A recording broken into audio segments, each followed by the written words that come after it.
Assalamualaikum warahmatullahi wabarakatuh. Halo teman-teman sekalian, apa kabar? Nah, kita berjumpa kembali ya dalam materi hari ini adalah tentang harmonis ya.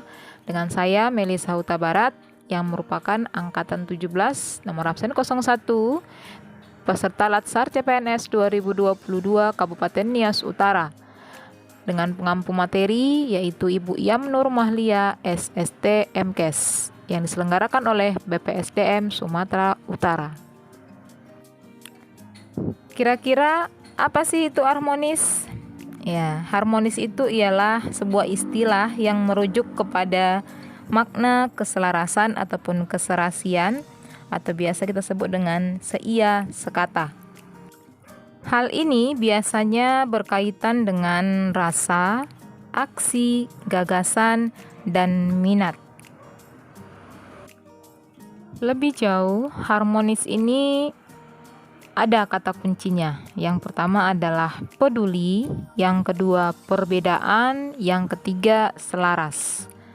Seterusnya, saya juga menyampaikan ada panduan perilaku terkait dengan harmonis. Yang pertama, menghargai setiap orang apapun latar belakangnya. Yang kedua, suka menolong orang lain. Dan yang ketiga, membangun lingkungan kerja yang kondusif. Jadi, kita sebagai seorang ASN, kita dituntut untuk bisa hidup selaras dengan semua lapisan masyarakat. Kenapa? Karena ingat fungsi kita ada 3.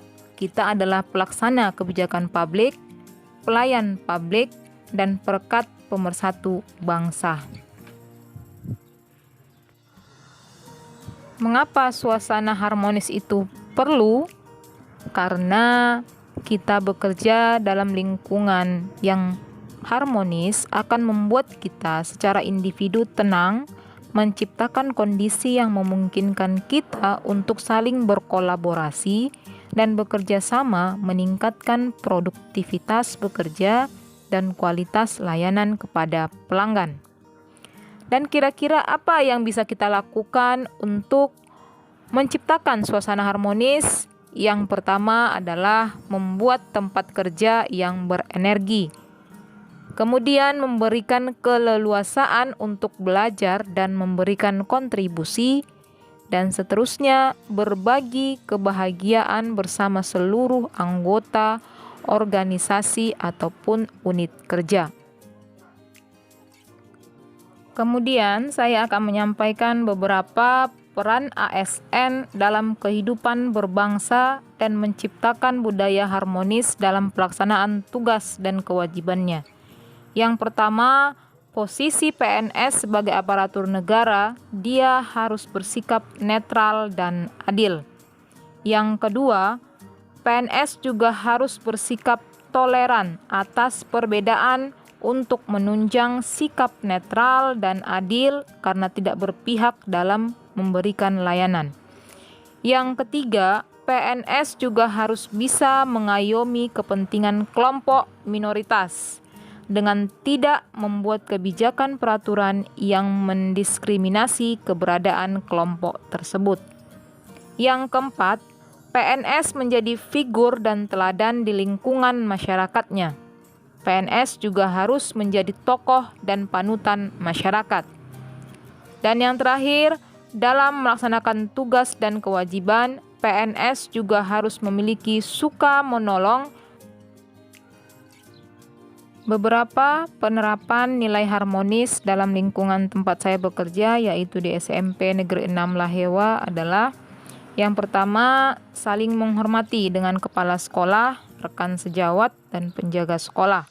Yang kedua, saya bersikap profesional dalam bekerja yaitu dengan pandai menempatkan diri pada posisi sebagai guru, teman, dan juga bawahan. Dan yang ketiga, menghargai dalam perbedaan, baik agama ataupun kebiasaan dan adat istiadat di lingkungan tempat saya bekerja. Demikianlah penjelasan saya mengenai nilai harmonis. Mari kita hidup harmonis dengan sekitar agar hidup kita tenang dan kondusif, jauh dari yang namanya keributan. Terima kasih. Assalamualaikum warahmatullahi wabarakatuh.